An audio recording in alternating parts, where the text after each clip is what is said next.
Assalamualaikum warahmatullahi wabarakatuh. Salam Om Swastiastu, Namo Buddhaya, salam kebajikan. Yang kami hormati Ibu Dr. Nur Fadiawati MSI dan Ibu Gamila Nuri Utami SPD MPD selaku dosen pengampu mata kuliah Kimia Sekolah 10.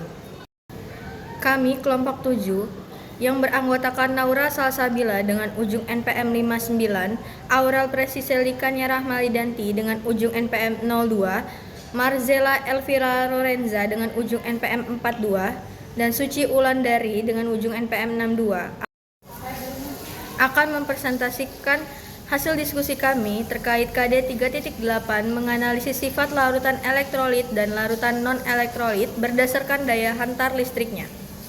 Dan KD 4.8 merancang, melakukan, dan menyimpulkan serta menyajikan hasil percobaan untuk mengetahui sifat larutan elektrolit dan larutan non-elektrolit. Adapun fenomenanya pada air aki pada sepeda motor atau mobil. Air aki mengandung asam sulfat H2SO4 yang merupakan elektrolit kuat. Saat air aki dituangkan ke dalam aki, biasanya aki menjadi basah. Asam sulfat terionisasi penuh menjadi ion H+ dan ion sulfat SO4 2-. Banyaknya ion ini membuat larutan menjadi sangat konduktif terhadap listrik. Saat aki dihubungkan ke beban seperti starter motor atau mobil, terjadi reaksi kimia. Selama reaksi kimia berlangsung, elektron mengalir melalui kabel, menciptakan arus listrik yang bisa digunakan untuk menyalakan motor atau mobil. Faktanya yaitu larutan NaCl merupakan larutan elektrolit kuat. Yang kedua, air lemon merupakan larutan elektrolit kuat. 3. Air belimbing wuluh merupakan larutan elektrolit kuat. Keempat, larutan CH3COOH atau cuka merupakan larutan elektrolit lemah. Lalu minuman isotonik merupakan larutan elektrolit lemah. Deterjen merupakan larutan elektrolit lemah.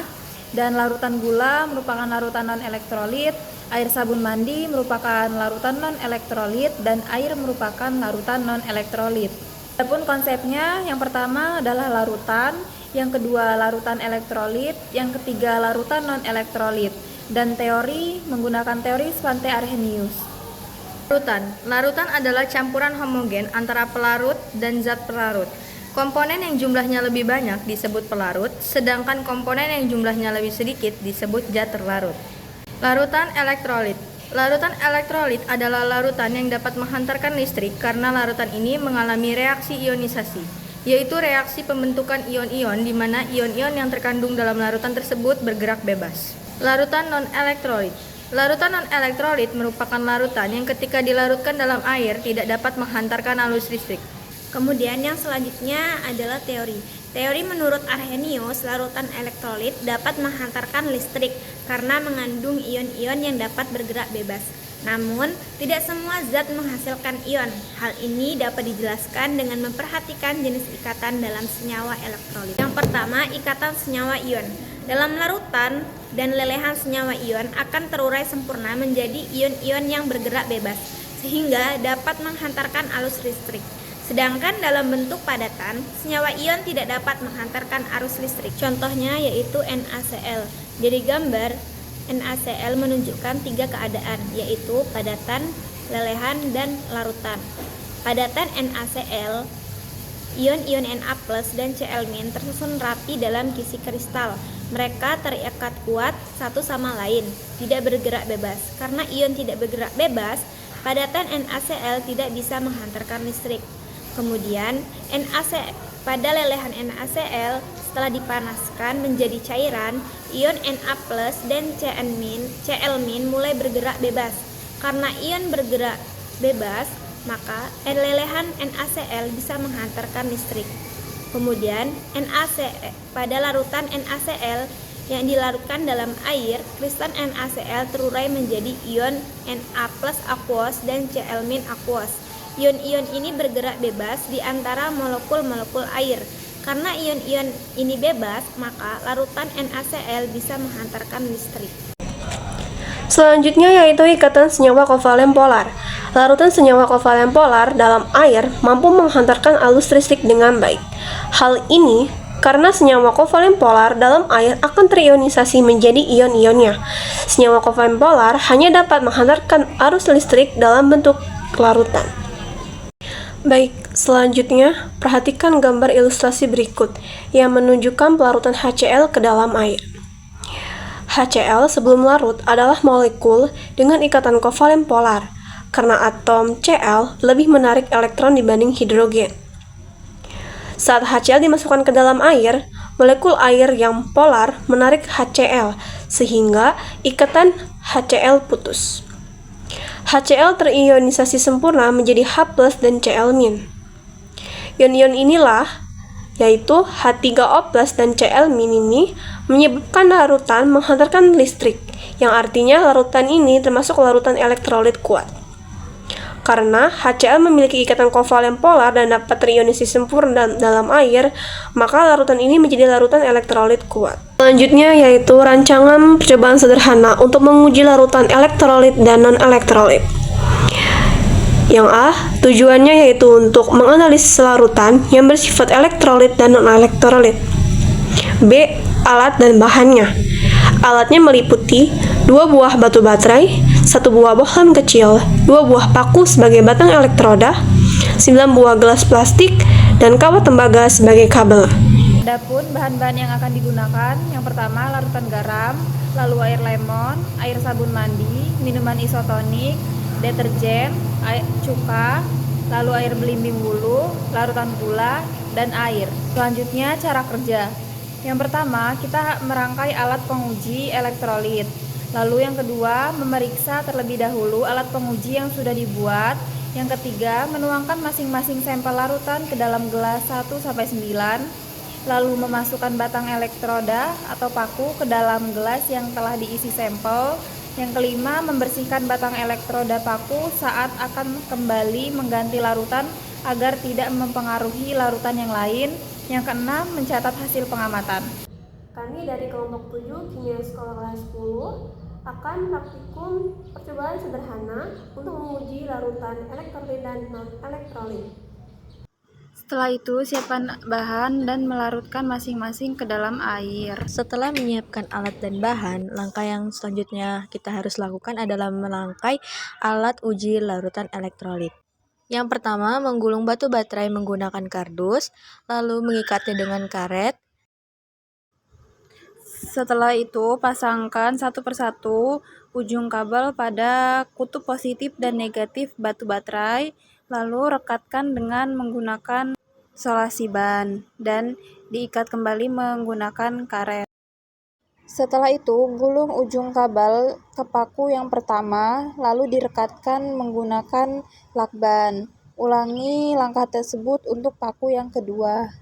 Setelah alatnya sudah terpasang, mari kita lakukan percobaannya pada air yang pertama, air sabun. Pada air sabun tidak terdapat gelembung dan lampu tidak menyala. Lalu yang kedua ada air deterjen. Dia menimbulkan banyak gelembung, namun untuk lampunya itu tidak menyala. Setelah itu pada percobaan selanjutnya pada cuka dapur terlihat bahwa ada sedikit gelembung dan lampu tidak menyala. Lalu pada larutan garam lampu menyala terang dan terdapat banyak gelembung gas. Pada percobaan selanjutnya minuman isotonik, lampu menyala redup dan banyak gelembung gas yang timbul. Lalu pada percobaan air dan lampu pun tidak menyala dan tidak terdapat gelembung gas. Selanjutnya pada air belimbing wulu, lampu menyala terang dan terdapat banyak gelembung gas yang timbul. Percobaan selanjutnya pada air lemon, yaitu lampunya menyala terang dan terdapat banyak gelembung gas yang timbul. Lalu pada percobaan air gula tidak terdapat gelembung dan lampu pun tidak menyala. Berdasarkan hasil percobaan yang telah dilakukan dengan masing-masing sampel, terdapat 5 perbedaan hasil. Yang pertama, pada larutan NaCl, air lemon, dan air belimbing wulu terdapat banyak gelembung gas dan lampu menyala terang. Yang kedua, pada larutan cuka terdapat sedikit gelembung gas dan lampu tidak menyala. Yang ketiga, pada air deterjen terdapat banyak gelembung gas dan lampu tidak menyala. Pada minuman isotonik terdapat sedikit gelembung gas dan lampu menyala redup. Dan yang terakhir, pada larutan gula, air sabun, dan air tidak terdapat gelembung gas dan lampu tidak menyala. Sifat larutan elektrolit dan non-elektrolit berdasarkan daya hantar listrik. Larutan elektrolit dibedakan menjadi dua, yaitu elektrolit kuat dan elektrolit lemah. Elektrolit kuat adalah zat yang mengion sempurna dalam larutan berair, dan larutan ini adalah larutan konduktor listrik yang baik. Karena zat pelarut pada larutan elektrolit kuat terdisosiasi total atau terurai sempurna dalam air, membentuk ion positif atau yang disebut dengan kation, dan ion negatif atau yang disebut dengan anion. Konsentrasi ion dalam larutan tinggi akan mengakibatkan lampu menyala terang. Ciri-cirinya yang pertama, terjadi banyak gelembung gas, kemudian lampu menyala terang. Elektrolit lemah. Elektrolit lemah adalah zat yang mengion sebagian dalam larutan, dan larutan ini adalah konduktor listrik sedang. Konsentrasinya, ion yang rendah dalam larutan mengakibatkan lampu menyala redup dan hanya muncul sedikit gelembung di sekitar elektroda. Larutan elektrolit lemah mempunyai daya hantar listrik yang lemah karena hanya sebagian kecil molekulnya yang dapat terurai menjadi ion-ion. Larutan elektrolit lemah ini memiliki ciri-ciri sebagai berikut. Yang pertama, lampu menyala redup atau bahkan tidak menyala. Yang kedua, gelembung gas relatif sedikit. Non-elektrolit. Larutan non-elektrolit merupakan larutan yang tidak dapat menghantarkan arus listrik karena larutan ini merupakan senyawa kovalen non-polar, sehingga tidak terjadi pengkutupan yang disebabkan oleh keelektronegatifan atom-atom penyusunnya yang sama. Oleh karena itu, pada larutan non-elektrolit tidak terdapat ion-ion, melainkan hanya ada molekul, dan itulah penyebabnya mengapa larutan ini tidak dapat menghantarkan listrik. Ciri-cirinya yaitu ada yang pertama, lampu tidak menyala dan tidak timbul gelembung gas. Yaitu derajat disosiasi. Derajat disosiasi adalah banyak sedikitnya elektrolit yang mengion.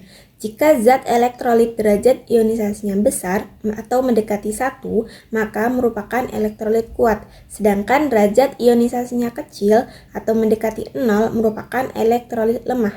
Rumus menentukan derajat disosiasi adalah jumlah zat yang mengion dibagi jumlah zat mula-mula. Tabel hasil pengamatan. Yang pertama, ada larutan garam. Terdapat banyak gelembung gas dan lampu menyala terang, merupakan larutan elektrolit kuat dengan derajat disosiasi sama dengan 1. Selanjutnya, air lemon. Terdapat banyak gelembung gas dan lampu menyala terang, merupakan larutan elektrolit kuat dengan derajat disosiasi sama dengan 1. Lalu ada air belimbing ulu. Terdapat banyak gelembung gas dan lampu menyala terang, merupakan larutan elektrolit kuat dengan derajat disosiasi sama dengan 1. Kemudian, terdapat minuman isotonik dengan gelembung gas yang banyak, lampu menyala redup, merupakan larutan elektrolit lemah dengan derajat disosiasi lebih dari 0 kurang dari 1. Lalu ada deterjen dengan gelembung gas yang banyak dan lampu tidak menyala, merupakan elektrolit lemah dengan derajat disosiasi lebih dari 0 kurang dari 1. Lalu ada cuka. Terdapat sedikit gelembung gas dan lampu tidak menyala, merupakan elektrolit lemah dengan derajat disosiasi lebih dari 0 kurang dari 1. Kemudian air sabun. Tidak terdapat gelembung gas dan lampu tidak menyala, merupakan larutan non-elektrolit dengan derajat disosiasi sama dengan 0. Larutan gula. Tidak terdapat gelembung gas dan lampu tidak menyala, merupakan larutan non-elektrolit dengan derajat disosiasi sama dengan 0. Yang terakhir ada air. Tidak terdapat gelembung gas dan lampu tidak menyala, merupakan larutan non-elektrolit dengan derajat disosiasi sama dengan 0. Kesimpulan. Berdasarkan percobaan yang telah dilakukan, dapat disimpulkan sebagai berikut. Yang pertama, bahwa larutan garam dapur, air lemon, air belimbing ulu termasuk ke dalam larutan elektrolit kuat. Yang kedua, minuman isotonik, cuka, dan deterjen termasuk ke dalam larutan elektrolit lemah. Yang ketiga, larutan gula, air sabun, dan air termasuk ke dalam larutan non-elektrolit. Berarti, tidak semua larutan dapat menghantarkan arus listrik dengan baik, bahkan ada larutan yang tidak dapat menghantarkan arus listrik.